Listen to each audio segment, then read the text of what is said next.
Well, here I am now with my guest for the evening, my special guest, Tawd Dorenfeld. Hello. Hi, Tawd. It's nice to have you here. Oh, it's great. Thank you for having me. Tawd's a cool filmmaker. He does animation and other things, but now he's kind of getting out there for, tell us about the film you made. You're getting great reviews all over the place. Yeah, we're kind of killing. I made a feature film, my first one. I spent 6 years on it.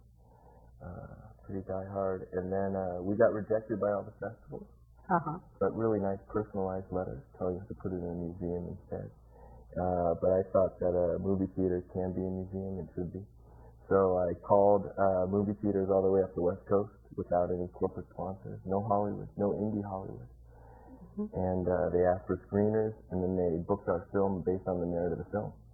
And so we became awesome. Yeah, we became a truly independent film that was played in theaters across the West Coast, which was excellent. That's great. You're a mover and a shaker, aren't you? Yeah, we killed. Yeah. Figuring out how to get around all that no stuff. Yeah, it was a lot of no's from the industry, but it was really nice that the actual theater owners don't have that attitude.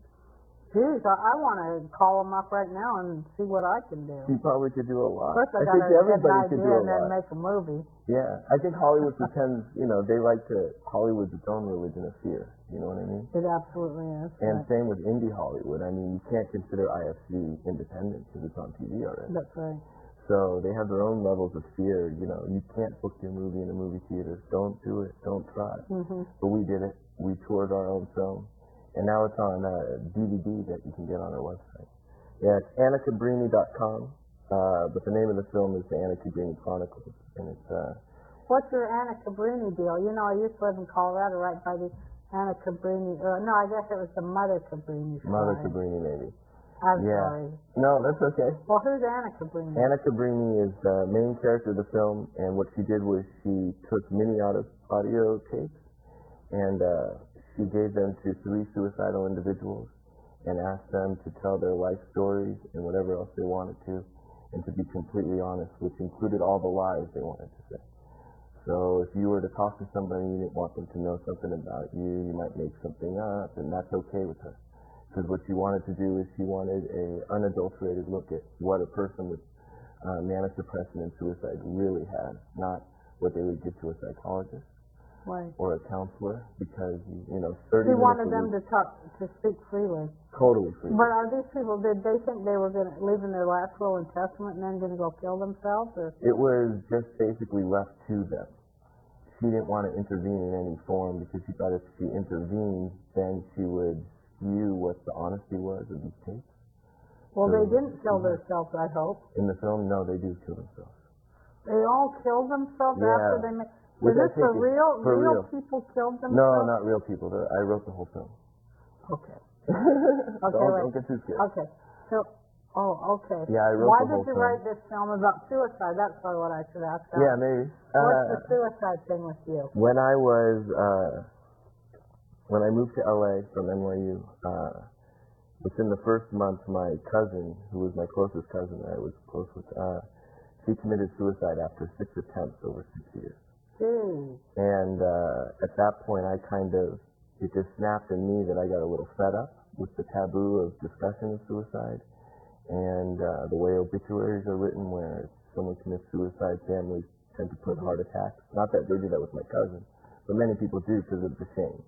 And I thought huge shame. It's huge shame, and it's these families have shame on themselves when they really don't need the shame on themselves. Why do you think somebody kills themselves? Do you know? I think it's every person's independent, individual decision.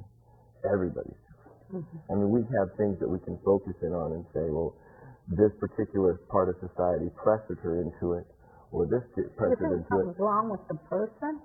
You think it all? Is it the I person, think there's or something does it wrong. come from outside? No, I think there's something wrong with our philosophy in kindergarten.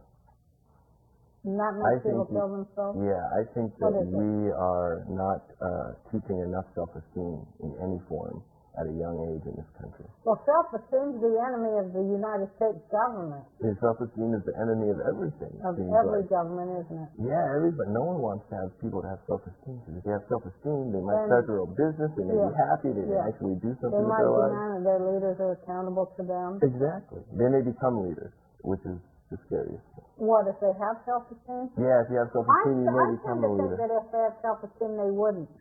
Oh no, I think I have a lot of self-esteem, and I consider myself a leader of sorts. But not a politician. Oh, I would love to be president.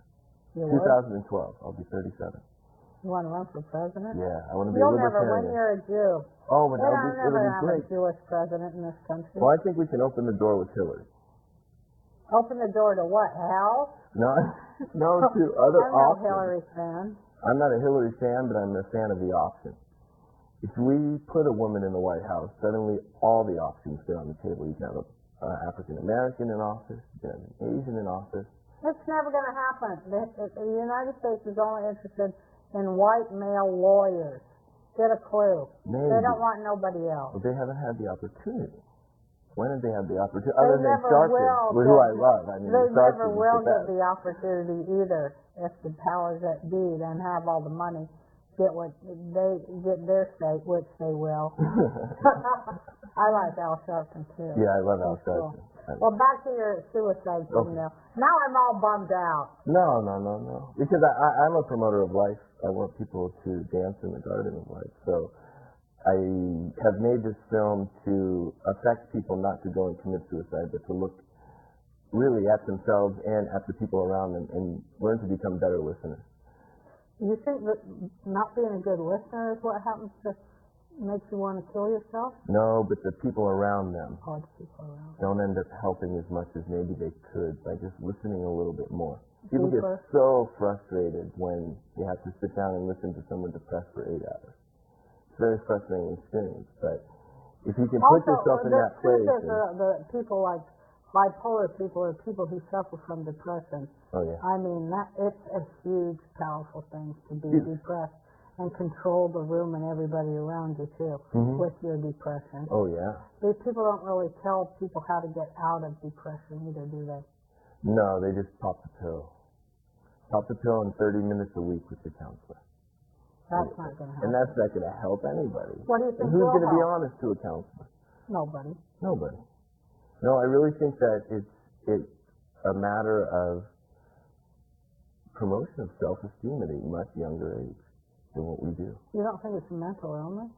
I think there are a lot of mental illness, but that's not what's killing everybody.